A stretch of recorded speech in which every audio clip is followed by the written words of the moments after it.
schools, especially in London, are pushing this kumbaya narrative. You know,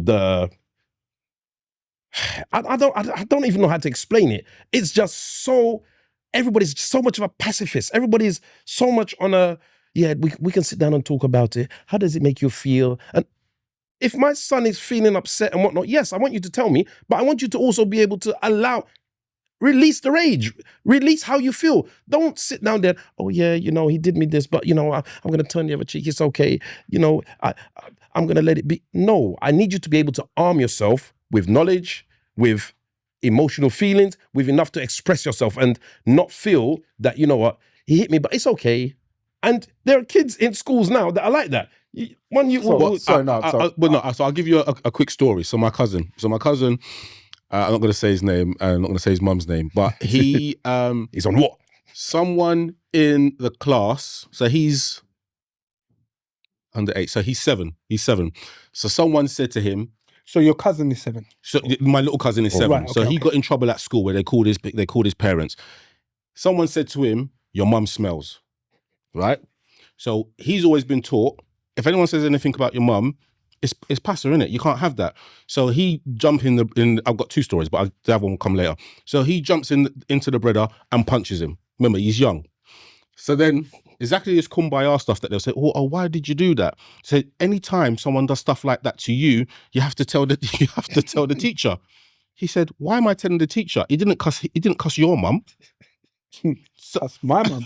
That's my mum. So I'm defending my mum's honor. So I totally get that kumbaya stuff. And you was about to say something which is a contradiction to that. No, I just think to myself, this constant... There are certain things and rules and regulations that's put in. We're blessed to be in an era now where if you say something racist, I can take that to the police straight away. And nothing gets done.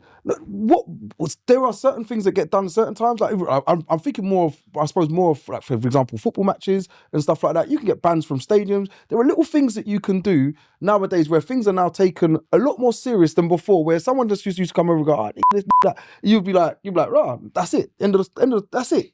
Do you know what I mean? It's just done. So let me ask you a question. Done. Quick question. Things have changed. The fact that it's not being said as much as it was before, do you think this is because of the little things that have been put in place? Or do you think it's because there are people out there who are not on it? So you come and you call me that. Dead. We're not dead, but you know what is controlling that narrative? What you're not, like I said, I'm not. Yeah, answer my question, bro. No, I am going to. I'm going to get round to it, but I'm not fueling this anger still anymore. It's not about fueling the anger, bro. It is fueling. It's about defending yourself. Like the question says, should we now just give up? Should we forgive them now? Are we over it? Stop blaming them. I'm done with blaming them, bro. Like, they should be done with blaming us and cussing us out and whatever vile shit they want to do. Why they got to be done with us? What are they cussing us for? No, but whatever the vile stuff that they want to do, I'm saying they should be done with that. All their racism stuff should be done, and we should be over the fact to say, you know what? I'm done with saying, it's your fault. Let's get on. There's so many generations before. I'm not saying your generation, my generation, the generations before that, just before us, like our mums and dads and all the rest of it. They shouldn't still be aggrieved, all right? But now I'm sitting there saying the next generation, our kids, all right. I don't want them to be sitting there saying the same thing. I don't want them have to witness another George Floyd. I don't want it. Sorry, yeah. Like, I don't want it. Do you want to take this? Or I just want to say, I love the world you want to live in.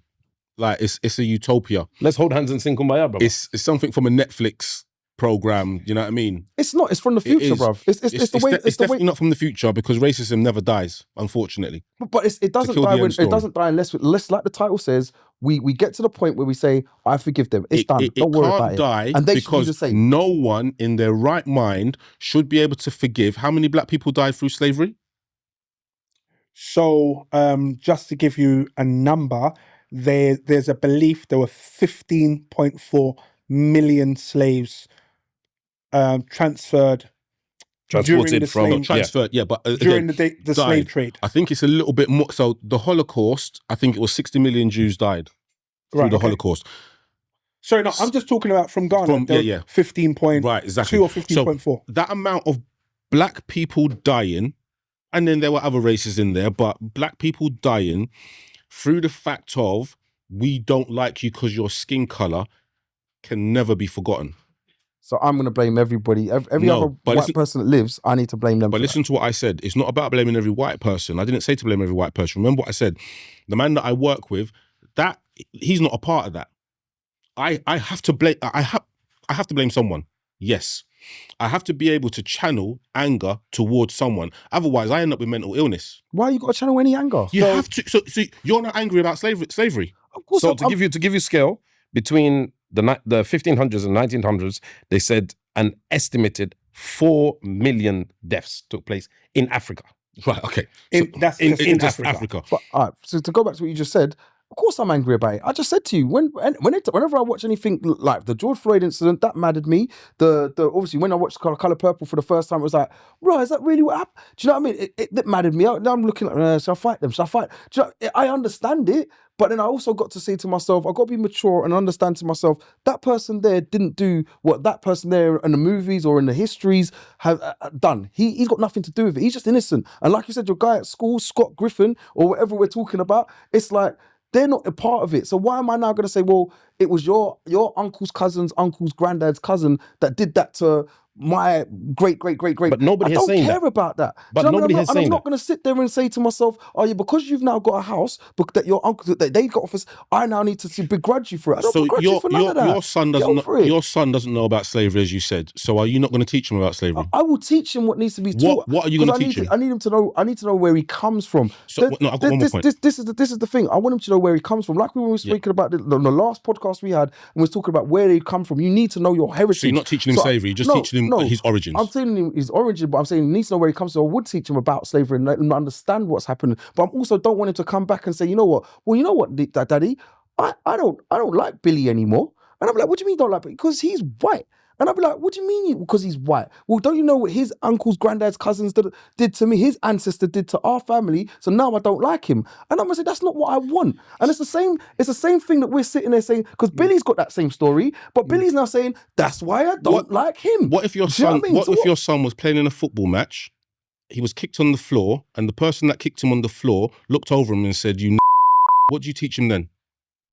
What do I teach him? Yeah, I teach him to go and report that. That's what you're supposed to report do. it. So he takes that. I know he shouldn't sit. He shouldn't sit. But I don't want him to now turn and say, "Well, the next white person I see, I'm going to retaliate." No, Or I I'm didn't gonna ask you about the next on white that person. Whoa, one second. So there's two Thank points you. here. Thank you. So I think I understand the direction you're coming from. I understand the direction you're coming from. I know, different tracks. And yeah, I think we're arguing the same point. 400 meters marathon. Do you get what I mean? Now, but the point that you made of, do we carry it on?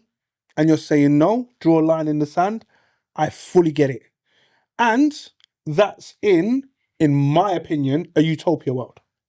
The reason why it's in a utopia world, because unless every single person agrees and signs a treaty today to say racism no longer exists, and they truly believe that and act accordingly, that's where what you're saying makes sense. Sorry, And let me add one more thing that to could that. be in the future, as you mentioned. And that's not just on a level of us here and our mates outside. We're talking on the level of countries that are still under the regime. Morocco being one of them.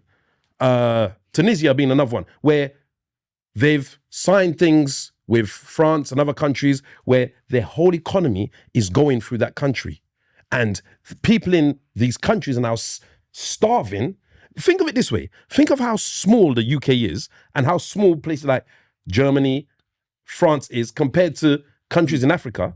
And yet still, they have GDPs that are half the size of Africa. It doesn't make sense because they haven't allowed it to go. So as much as you're saying, yes, we don't carry on with that. If that was the case, Kumbaya world would be, you know what? This treaty was written under, false pretenses in a slavery mentality capacity. So let's stop this. Has slavery ended? No, not No, really. of course not. It's just different. No. Yeah, it's just different. So you turning around and saying that, you know what, you're not blaming them. They're still benefiting from it now. They are, but there's an So that economy and needs to stop. but there's a build. There's a way to build to get to the part of the utopia that we're talking about. Yeah.